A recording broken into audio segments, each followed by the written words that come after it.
இயேசுநாதர் திரும்ப வருகிறார். சரித்திரத்தை கிறிஸ்துவுக்கு முன் என்றும் கிறிஸ்துவுக்கு பின் என்றும் பிரித்த கிறிஸ்து இயேசுவின் பெயரால் உங்களை வாழ்த்துகிறோம். சரித்திரத்தின் நடுநாயகராய் திகழும் இயேசுநாதர் ஏறத்தாழ 2000 ஆண்டுகளுக்கு முன்னர் இப்பூவுலகில் பிறந்து 33½ ஆண்டுகள் பாவமற்றவராய் வாழ்ந்தார். கடவுள் மனிதனாக பிறக்க வேண்டும் என்ற தொன்று தொட்ட ஏக்கம் இயேசுவில் நிறைவேறியது. அவர் தன்னை இறைமகன் என்று அழைத்தார். ஆசியா கண்டத்திலுள்ள பாலஸ்தீன நாட்டில் பிறந்து வளர்ந்த இயேசுவானவர் இறைவனின் அன்பை சொல்லாலும் செயலாலும் மக்களுக்கு அறிவித்தார். அவரிடம் வந்த படுபாவிகளை கூட மன்னித்தார். எளியோருக்கு இறங்கினார். தள்ளப்பட்டோரை அணைத்துக் கொண்டார். நோயாளிகளை சுகப்படுத்தினார். இவ்விதம் அவர் செய்தது யாவும் மக்களது நன்மைக்காகவே.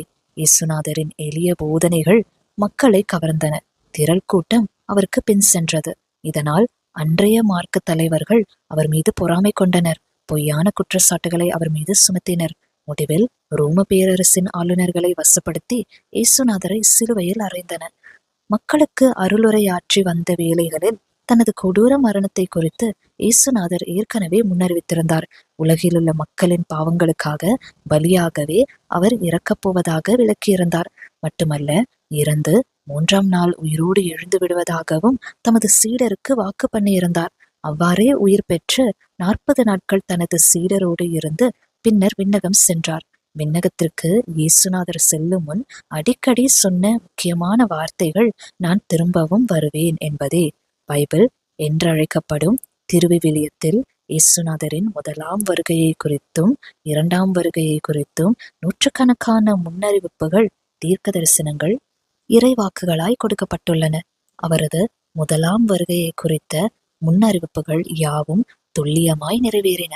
அப்படியே அவரது 2ஆம் வருகையை குறித்த முன்னறிவிப்புகளும் பைபிளில் எழுதப்பட்டிருக்கிறபடியே நிறைவேறும். இயேசுநாதர் முதலாவது வரும்போது இரட்சகராய் வந்தார்.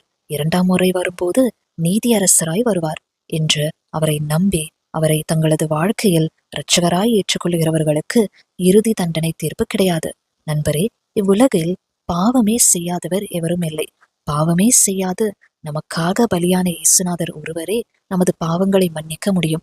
இயேசுநாதரே, எனது பாவங்களை மன்னியும் என்று நாம் அவரிடம் நம்பிக்கையோடு வேண்டும் போது அவர் நமது இருதயத்தில் பாவ மன்னிப்பின் நிச்சயத்தை தருவார்.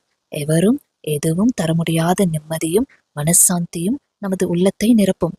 குற்ற உணர்வு பறந்து போகும். இப்படிதான் நாம் கடவுளின் பிள்ளைகளாக முடியும்.